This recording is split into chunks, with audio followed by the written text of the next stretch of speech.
oon Kanerva. Tää on mun eka YouTube-video. Ja mä ajattelin, että tää olisi vaan tämmönen, että mä kerron faktoja itsestäni, koska tää on silleen ihan perus, minkälaisen aloitusvideon muutkin on tehnyt. Ja se on silleen ihan helppo toteuttaa, ei tarvi mitään erikoisia juttuja. Ja mä oon siis 16V-tyttö. Ja mä opiskelen Ivalon lukiossa, koska mä asun Ivalossa. Ja jos ette tiedä, missä Ivalo on, niin se on siis tuolla tai täällä pohjoisessa.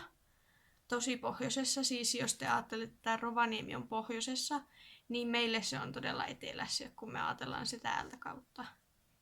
Ja mä ajattelin aloittaa YouTubeamisen, tai mä oon ajatellut sitä jo aika pitkään, mutta sitten se nyt on mulle vasta tullut enemmän ajankohtaiseksi, niin mä päätin aloittaa se nytten.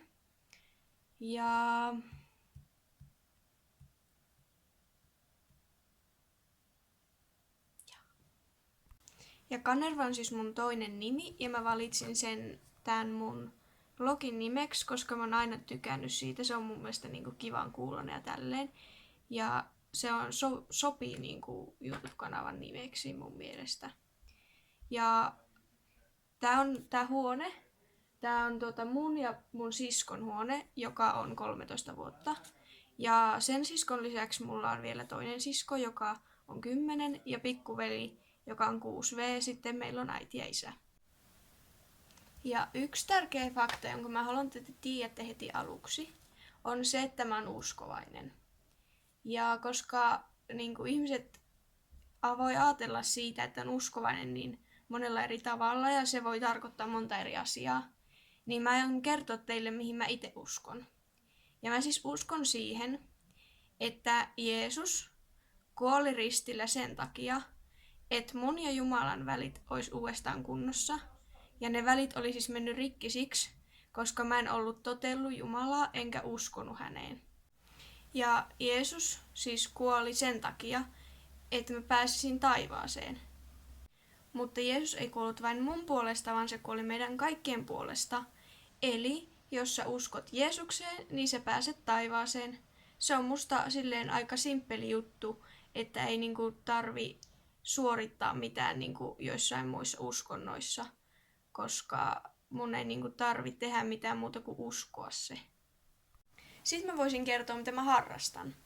Eli mä harrastan jippikuoroa.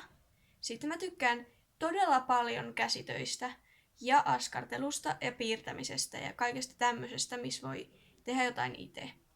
Ja tää YouTube tavallaan kuuluu siihen samaan, koska tietenkin mä tein mun kaikki videot itse. Siis en mä ainakaan anna niitä kellekään muulle tehtäväksi tai jotain.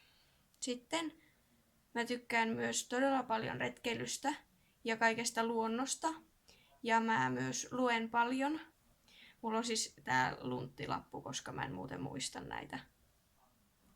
Mut mä en vielä kauheasti tiedä, minkälaisia videoita mä tuun laittaan YouTubeen, että mulla on vielä käsittelyn alla se, että mä mietin, minkälaisia videoita mä tekeen, mutta tykätkää videosta, jos tykkäsitte, ja voitte myös tilata, vaikka tää ekan videon tää laatu ei oo todellakaan kovin hyvä, koska mä en vielä oikein osaa tätä hommaa tietenkään, ja koska mulla ei oo tässä kovin hyvää valaistusta eikä mitään, mutta kuitenkin tää taso tulee paraneen, koska mä opin. Ja se olisi moikka!